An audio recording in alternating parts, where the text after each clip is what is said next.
Imagine this. It's a regular Tuesday night, and an enormous cargo vessel is cruising along the Patapsco River. The city of Baltimore is quiet, the waterway calm, the lights of the city casting a serene glow on the river's surface.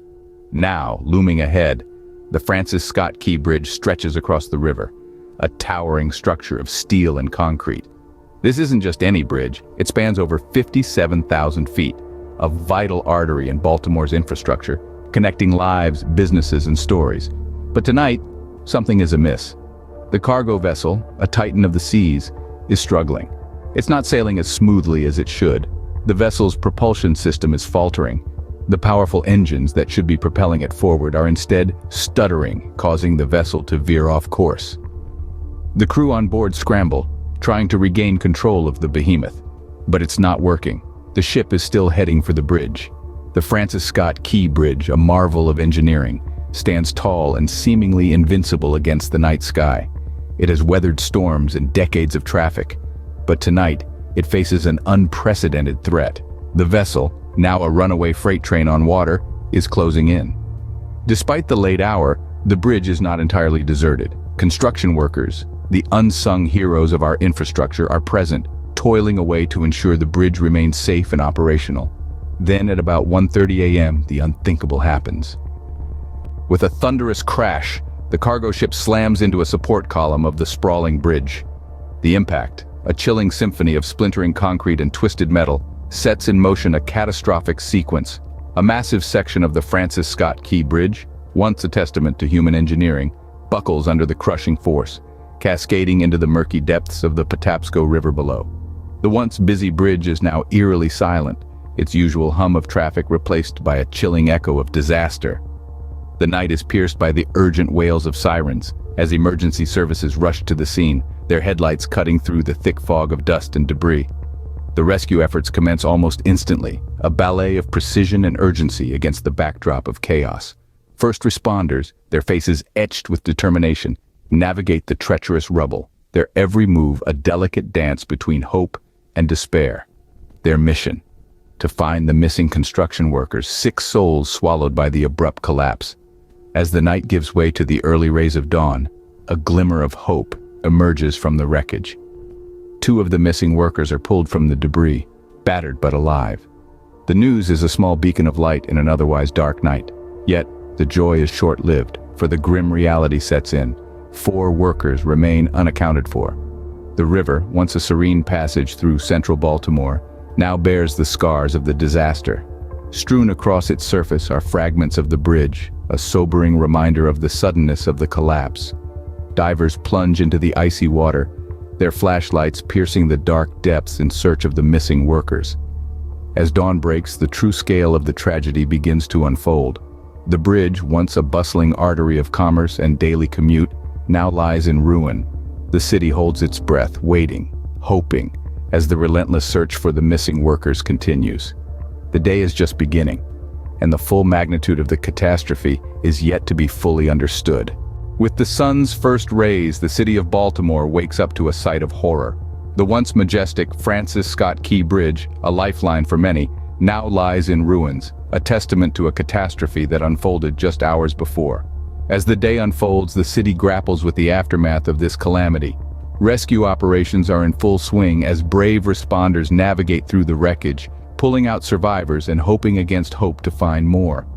Amid the debris and the chaos, 6 construction workers are still unaccounted for, their fates hanging precariously in the balance. But the aftermath of this disaster extends far beyond the immediate scene of destruction. The Port of Baltimore, a bustling hub of commerce, now stands eerily silent. With the bridge out of commission, the port is effectively shut down, a move that sends ripples across the U.S. supply chain. Long lines of trucks loaded with goods are stranded, their drivers left wondering when they will be able to resume their journeys. The collapse also throws a wrench into the travel plans of countless individuals. Detours are quickly established, but they are no match for the convenience and efficiency of the Francis Scott Key Bridge. Commuters, tourists, and locals alike are forced to adjust their routes, adding hours to their travel time and a good deal of frustration to their day. And then there's the financial impact. With the bridge's collapse, shipping costs are set to skyrocket. a burden that will undoubtedly be passed on to consumers. The cost of rebuilding the bridge isn't minor either, and while the president has promised to cover it, the financial implications of this disaster will undoubtedly echo for years to come. The aftermath of the Francis Scott Key Bridge collapse is a scene of chaos and uncertainty, a city disrupted, and a nation feeling the ripple effects. But amidst the debris, the rescue operations, and the logistical nightmares, the resilience of Baltimore and its people shines through. Yet as they navigate this new reality, a question lingers. A question that echoes in the minds of all who witnessed this devastation. But the question on everyone's mind is, how did this happen? As investigators sift through the wreckage, they're looking for answers. In the aftermath of the Francis Scott Key Bridge collapse, the investigation is in full swing. As they comb through the debris, investigators are piecing together the sequence of events that led to this catastrophic incident. A key point of interest lies in the cargo ship's propulsion issues. It's not exactly a secret that the vessel lost power before colliding with the bridge. But what caused this failure? Was it a mechanical fault or a human error? These are the burning questions that investigators are working tirelessly to answer. Simultaneously, they're also scrutinizing the bridge's vulnerabilities. It's clear that the Francis Scott Key Bridge lacks sufficient protection against ship collisions. Now, this might seem like an oversight, but remember, bridges don't usually expect to go toe-to-toe with enormous cargo vessels. This incident, however, serves as a stark reminder of the potential dangers lurking in our waterways. And let's not forget the elephant in the room, the impact on the U.S. supply chain. With the Port of Baltimore shut down, the country is bracing for logistical challenges and escalating shipping costs. It's a domino effect that could ripple through the economy, and the consequences are yet to be fully understood. On a brighter note, President Biden has stepped up to the plate. He's planning to visit the site of the incident and has committed to covering the cost of rebuilding the bridge. It's a gesture of solidarity that speaks volumes about the resilience of the American spirit. So, as the investigation continues, the nation waits with bated breath. The quest for answers is not just about assigning blame. It's about learning from this tragedy to ensure the safety of our infrastructure and the people who depend on it. While the answers may not bring back those lost, they can help prevent a similar tragedy in the future. This isn't the first time a bridge has collapsed due to a ship collision. History is littered with similar tragedies. Remember the I-40 bridge disaster in Oklahoma back in 2002?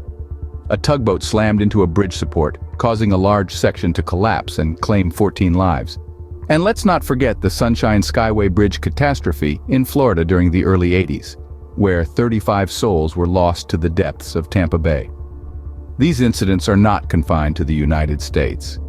From the Morandi Bridge tragedy in Italy to the Nanfangao Bridge collapse in Taiwan, the world has seen its fair share of infrastructure failures. Every one of these incidents serves as a stark reminder of the fragility of our man-made marvels and the need for constant vigilance and upkeep. In the aftermath of these disasters, the conversation inevitably turns to the need for improved safety measures and infrastructure.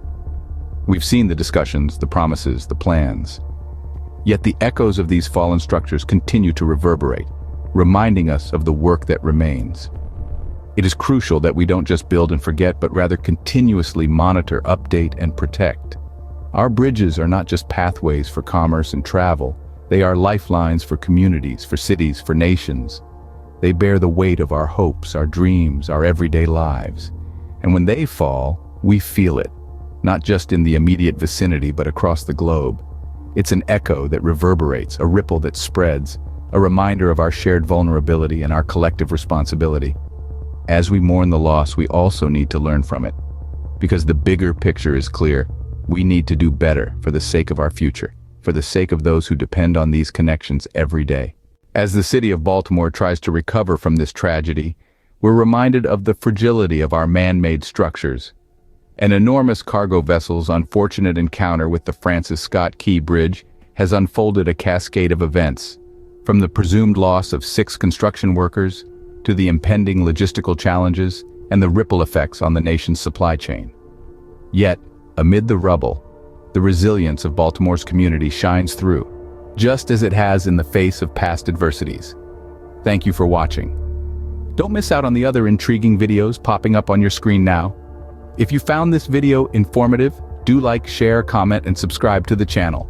Stay tuned for more.